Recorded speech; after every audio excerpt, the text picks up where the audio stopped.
सुबह आई है तेरी अंगनाई में, उठ जाग मेरे धरती के लाल रंग भर अपनी अंगड़ाई में। ये धरती अन्न की जननी है, कुछ और न इससे पैदा कर। खेतों में सीप के बीज डाल, मोती के दाने पैदा कर।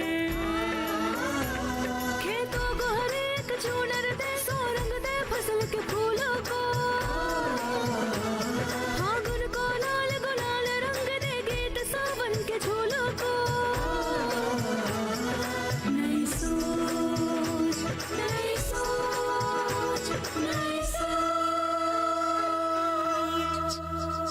तुमको एक और सबसे जरूरी बात जो याद रखनी है वो ये कि तुम्हें पूरा टाइम अजय की माँ के साथ साथ रहना है, और उनसे तुम ये कहना कि तुम्हारा सिलाई कढ़ाई में बड़ा मन लगता है। मैं दामिनी और प्रिया किसान बहनों भाइयों को कौशल विकास योजना के बारे में जानकारी देकर उन्हें जागरूक कर रहे हैं, जिनसे उन्हें प्रशिक्षण में आसानी हो सके। दामिनी तुम्हारे साथ है? शादी घर वालों की मर्जी से होती है, और मेरी माँ तुम्हें बिल्कुल भी पसंद नहीं करती।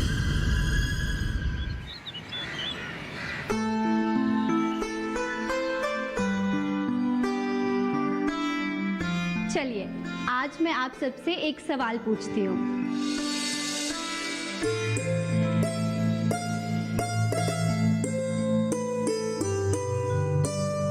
अरे अरे घबराइए मत, घबराइए मत, बहुत ही आसान सा सवाल है।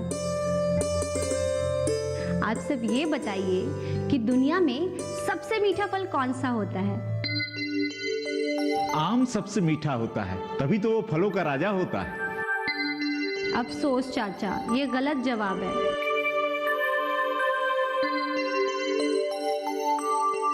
तब तो लीची ही सबसे मीठा फल है। नहीं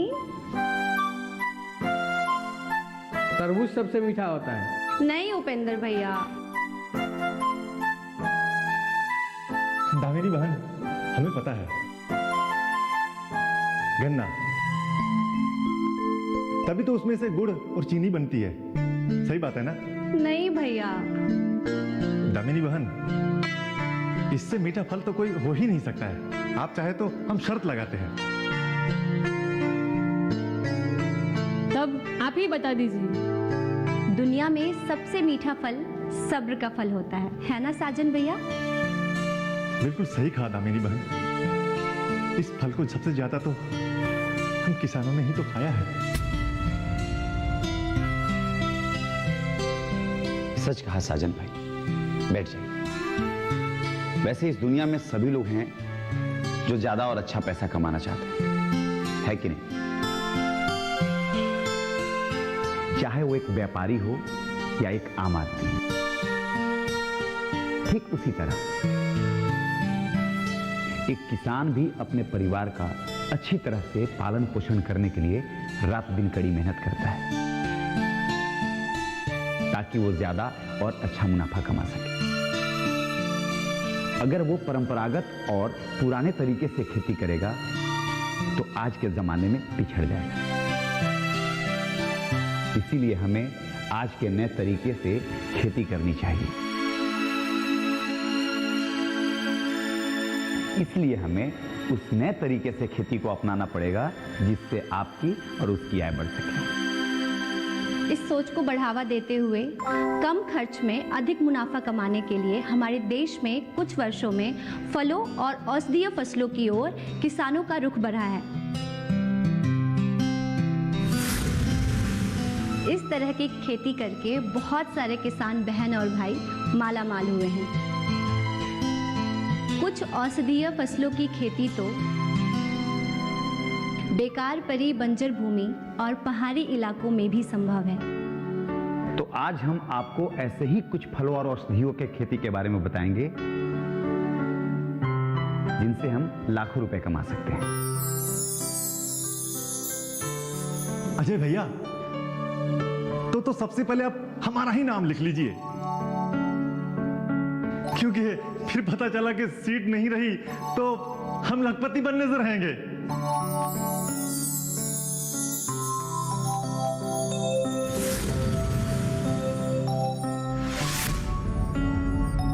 ऐसा नहीं है साजन भैया, ट्रेनिंग के अलग अलग बैच अलग अलग केंद्रों में चलते हैं और आप किसी भी केंद्र में जाके प्रशिक्षण ले सकते हैं। तब ठीक है, आगे बताइए क्या करना है। तो आज हम आप लोगों को कुछ ऐसे ही फलों और औषधियों के बारे में बताएंगे जिसकी खेती से आप लाखों रुपए कमा सकते हैं। आमतौर पे लोगों का ये मानना है कि फलों का उत्पादन फायदेमंद नहीं होता और इसका कारण है कि सही जानकारी ना होना। जैसे कि किसान बहनों और भाइयों को जमीन और जलवायु के अनुसार ही तय करना चाहिए कि फल के कौन से किस्म के पौधे लगाने चाहिए।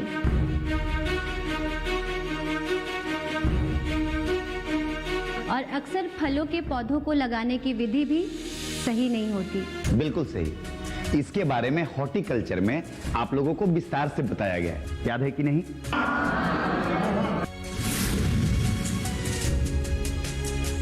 बहुत अच्छे। तो आप लोग ये बताइए कि अगली फसल लगाने के पहले आप सब भूमि की जांच करते हैं या नहीं?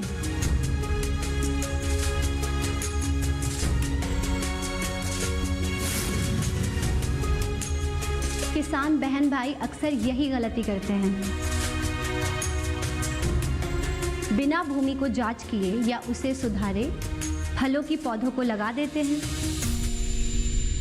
और पेड़ों के आपस का फासला भी जरूरत से कम रखते हैं, जिनसे उनकी खुराक और पोषण कम हो जाती है। और एक बार बाग लगा देने के बाद उसकी देखभाल पर कोई ध्यान नहीं देता। इस वजह से पानी और खाद की कमी हो जाती है और इसी वजह से पेड़ों की जो फसलें हैं वो अच्छी नहीं होती और बाग से भी कोई फायदा नहीं होता। बाग लगाते टाइम आपको थोड़ी सी सावधानी बरतनी होगी और उसकी देखभाल अच्छे से करनी होगी। अगर आप तरीके से बाग लगाएंगे और ठीक से उसका देखभाल करेंगे तो फायदा ना होने का कोई सवाल ही नहीं बनता है। दामिनी बहन, एक सवाल है, फलों के लिए मिट्टी कैसी होनी चाहिए? बैठ जाइए ममता दीदी। फलों के बाग के लिए हमेशा ऐसी जगह चुननी चाहिए जहां की भूमि उपजाऊ हो।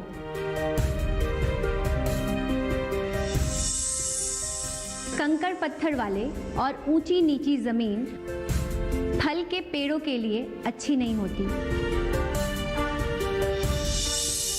हल्की दमट जमीन जिसमें पानी का निकास अच्छा हो, ये सभी प्रकार के फलों के पेड़ों के लिए उत्तम होते हैं। पेड़ों की सिंचाई का भी इंतजाम होना चाहिए। इसके आगे फलों की देखरेख और उसे मंडी में ले जाकर बेचने की जानकारी आपको कौशल विकास योजना के ट्रेनिंग में बता दी जाएगी। तो चलिए आगे बात करते हैं। औषधीय खेती यानी कि वो पौधे जिनसे दवाई बनती है। हमारे देश और दुनिया में हर्बल उत्पादों की बढ़ती मांग के कारण देश के विभिन्न क्षेत्रों में किसान परंपरागत खेती के अलावा औषधीय और जड़ी बूटियों की तरफ भी अपना रुख कर रहे हैं।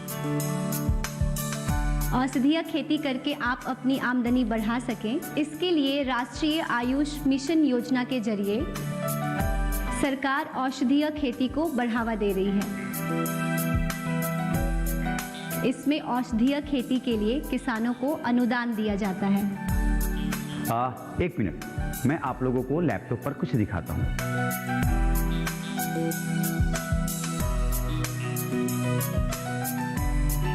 आज हम आपको कुछ औषधीय पौधों के बारे में जानकारी देंगे, ठीक है?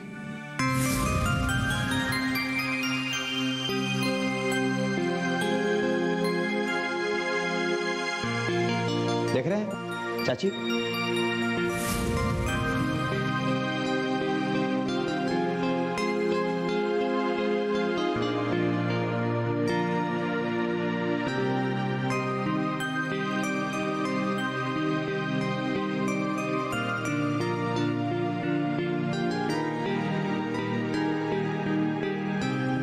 आज मैं आप लोगों को कुछ औषधीय पौधों के बारे में जानकारी दूंगा।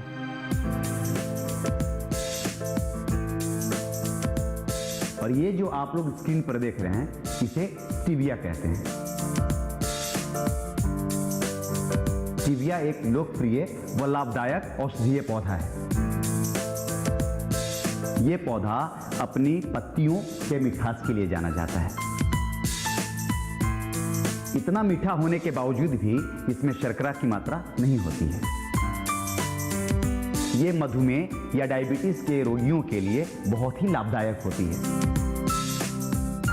इसकी बढ़ती मांग को देखते हुए भारत के कई राज्यों में जैसे महाराष्ट्र, गुजरात, बिहार, सिक्किम, झारखंड में इसकी शुरुआत हो चुकी है। और हाँ, और ये दूसरी फोटो है आर्टिमिशिया। आर्टिमिशिया एक बहुत ही गुणकारी औषधीय पौधा है।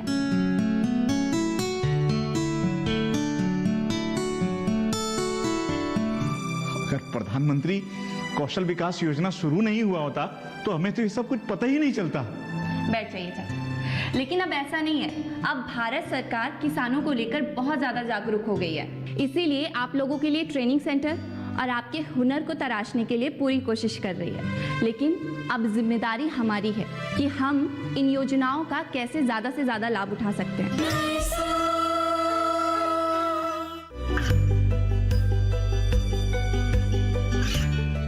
गांवों और पिछड़े क्षेत्रों में सरकारी योजनाओं की जानकारी पहुंचा। देश में कौशल और क्षमता विकास कर ग्रामीणों को सामाजिक बदलाव और विकास से जोड़ने की दूरदर्शन किसान की पहल चौपाल चर्चा देखें सोमवार से शुक्रवार सुबह 9 बजे।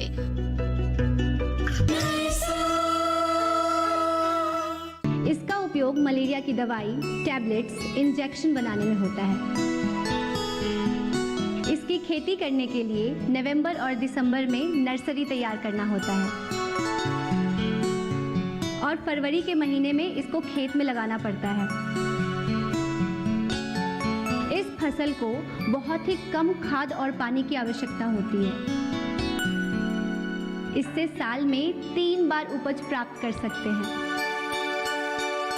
और ये है लेमन ग्रास। ये गर्म जलवायु वाले देश जैसे Bharat, Singapore, Indonesia, Argentina, China, Taiwan और श्रीलंका में उगाए जाने वाला हर्बल पौधा है। इसकी पत्तियों का उपयोग लेमन टी बनाने में होता है।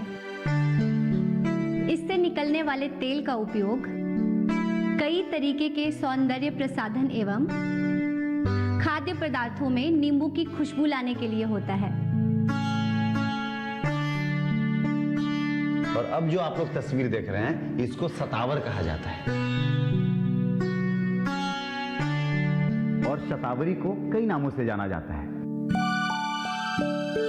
जैसे शतावरी सतसूता। लेकिन इसका वैज्ञानिक नाम एस्पेरेगस रेसिमोसा है। इस औषधि का उपयोग शक्ति बढ़ाने, दूध बढ़ाने और दर्द निवारण एवं पथरी संबंधित इलाज के लिए किया जाता है।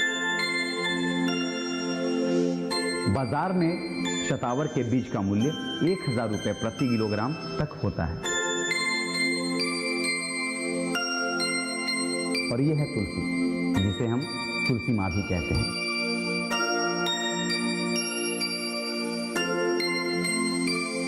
तुलसी का पौधा प्राचीन समय से ही हर घर में लगाया जाता रहा है। तुलसी का पौधा जितना पूजनीय है, उससे कहीं ज्यादा उसमें औषधीय गुण होते हैं।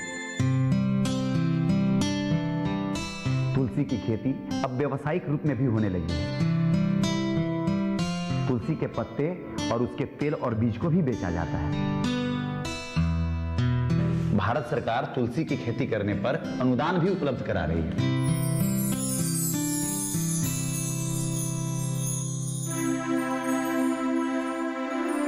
इसकी भी खेती होती है?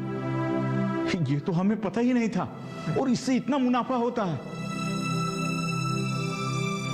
अगर प्रधानमंत्री कौशल विकास योजना शुरू नहीं हुआ होता तो हमें तो ये सब कुछ पता ही नहीं चलता। बैठ जाइए जा। लेकिन अब ऐसा नहीं है, अब भारत सरकार किसानों को लेकर बहुत ज़्यादा जागरूक हो गई है। इसीलिए आप लोगों के लिए ट्रेनिंग सेंटर और आपके हुनर को तराशने के लिए पूरी कोशिश कर रही है। लेकिन अब जिम्मेदारी हमारी है कि हम इन योजनाओं का कैसे ज़्यादा से ज़्यादा लाभ उठा सकते हैं और आत्मनिर्भरता की तरफ कदम बढ़ा सकते हैं। अच्छा तो प्रिय बहन, पहला कदम हम ही आगे बढ़ाते हैं। सबसे पहला नाम भी हमारा ही लिखिए। जी साजन भैया।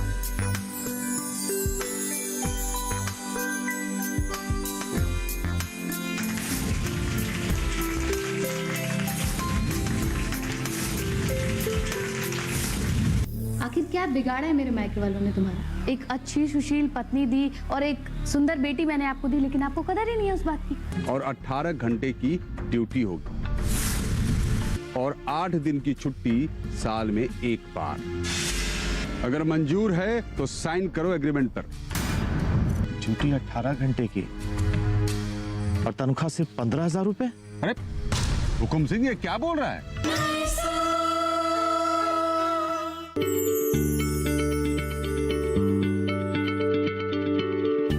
क्या आप किसी बीमारी से परेशान हैं? चाहते हैं डॉक्टर की सलाह?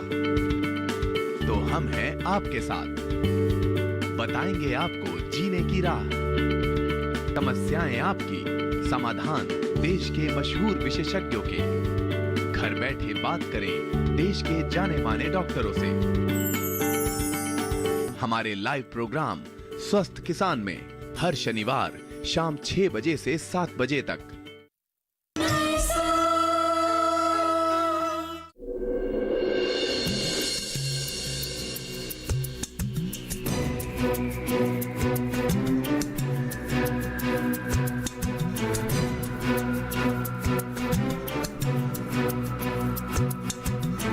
अरे क्या हुआ? ऐसे सर पे हाथ रख के क्यों बैठी हो? कोई मायके से बुरी खबर आई है क्या? अरे ये क्या ऊटपटांग बातें किए जा रहे हो? और क्यों आने लगी मुझे बुरी खबर? बुरी खबर आए मेरे दुश्मनों की, जो भी मन में आता है बोल देते हो। अरे तुमसे तो सवाल करना जैसे बैल को पकड़ के खींचो और कहना आ बैल मुझे मार। अरे ऐसे सर पे हाथ रख के बैठी थी तो मुझे लगा कि तुम्हारे मैके से कोई बुरी खबर आई है। हाँ, वो तो मुझे पता ही है कि आप तो चाहते ही हैं कि मेरे मायके से बुरी खबर आए, इसीलिए तो कभी मेरे साथ मायके नहीं आए। आखिर क्या बिगाड़ा है मेरे मायके वालों ने तुम्हारा? एक अच्छी सुशील पत्नी दी और एक सुंदर बेटी मैंने आपको दी, लेकिन आपको कदर ही नहीं है उस बात की। माफ करना, तुम्हारे घर वालों ने पत्नी तो दी मगर वो घरेलू है। ये क्या बोल रहे हैं आप? क्या मतलब है आपका? हाँ? समझदार को इशारा काफी है। बहुत मुहावरे फूट रहे हैं ना आज तो। हाँ? लेकिन याद रखना कि ये काला अक्षर भैंस बराबर किसी और के लिए होगा। मैं पढ़ी लिखी हूँ, समझे? मम्मी डैडी प्लीज बंद करो ये सब झगड़ना। ये किसकी आवाज थी? तो डिब्बी की आवाज है। कहाँ है वो तो अपने कमरे में। घर में? घर में कहाँ? अपने कमरे में। कल रात से ही वो अपने कमरे से बाहर नहीं निकली है। तुम्हें कैसे मालूम? अरे मालूम कैसे नहीं होगा, इतना सन्नाटा जो है घर में। अगर सब कुछ ठीक रहता तो हमारी वो नन्ही गली पूरे घर में चहचहाती घूम रही होती, और तब उसकी आवाज इस पूरे घर में गूंजती है। चलो देखते हैं।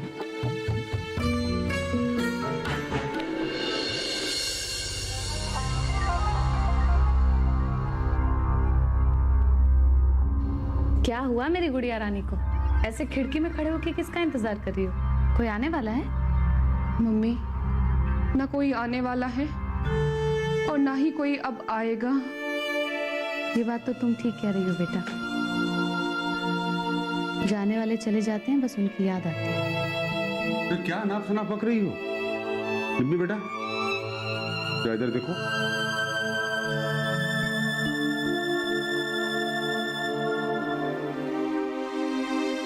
मेरी प्यारी बेटी की आंखों में आंसू?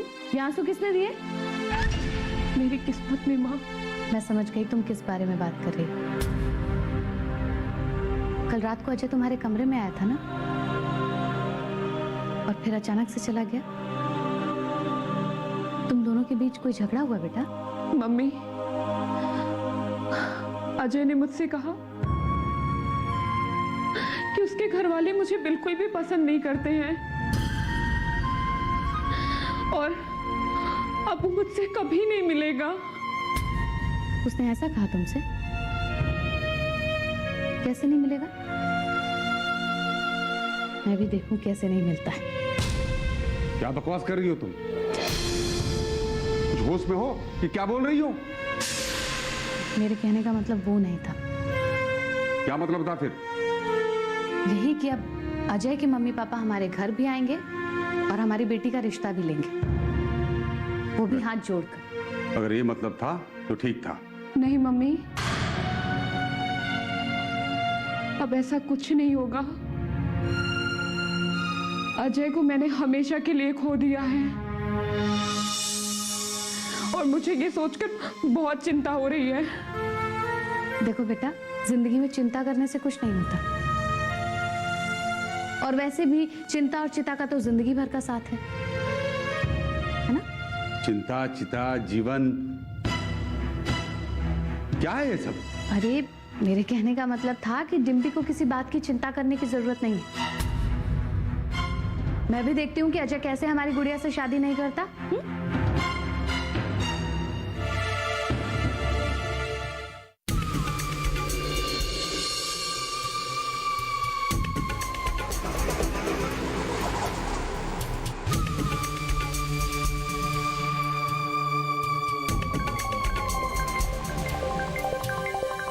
तुम कहाँ रह गया? अभी तक आया नहीं।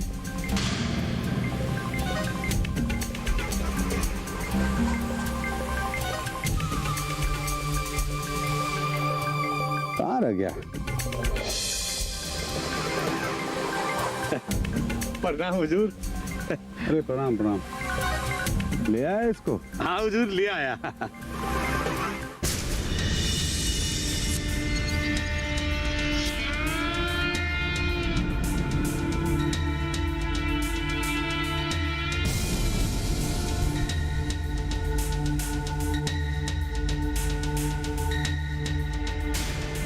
इतनी आसानी से तो माना नहीं होगा।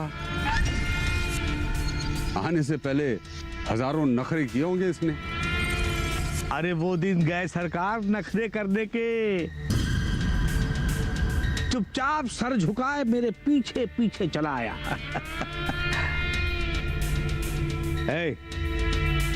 खड़े खड़े मुंह क्या देख रहा है? प्रणाम करो साहब को। प्रणाम हुजूर। रस्सी जल गई पर ऐठन नहीं गई। पुलिस के डंडे खाने के बाद भी सुधरा नहीं है। अरे ये गांव के लोग ऐसे ही होते हैं सरकार, बड़े लोगों की इज्जत करना तो जानते ही नहीं। अब ध्यान से सुनो मेरी बात। तुम्हारे नए एग्रीमेंट के हिसाब से तुम्हारी पगार 15,000 रुपया होगी और 18 घंटे की ड्यूटी होगी और 8 दिन की छुट्टी साल में एक बार। अगर मंजूर है तो साइन करो एग्रीमेंट पर।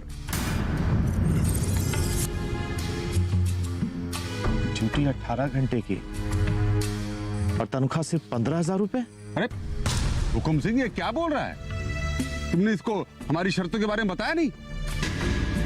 इतना समझा बुझा के लाए हैं, फिर भी ऐसी हरकत कर रहे हो। अरे सरकार जो कह रहे हैं वो मान लो। जहां कह रहे हैं ना वहां साइन कर दो, वरना सीधे जेल जाओगे यहां से। हाँ,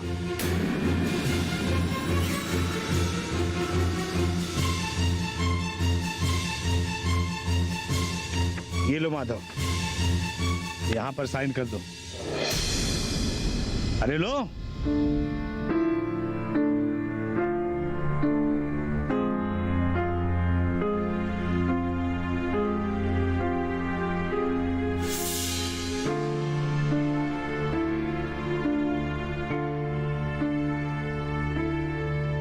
साइन करो।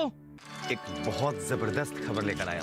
अरे अरे, वो खबर इसी अखबार में तो छपा है। लाओ लाओ, मैं सुनाता हूँ तुम्हें। ठीक है, तुम्हें सुनाओ। हाँ, तो खबर ये है कि गंगापुर गांव के किसान बहन भाई कौशल विकास योजना का ले रहे हैं लाभ और इसी गांव की महिला मनीषा गुप्ता इन किसान बहनों भाइयों को कर रही है जागरूक। अरे वाह। अच्छा सुनो बसंती, एक बात कहनी थी। इधर नौकरी ज्वाइन कर ली और किसान विकास केंद्र जाकर प्रशिक्षण लेना शुरू कर दिया। नई सोच के नई सुबह आई है तेरी अंगनाई में, उठ जाग मेरे धरती के लाल रंग भर अपनी अंगड़ाई में। ये धरती अन्न की जननी है, कुछ और न इससे पैदा कर।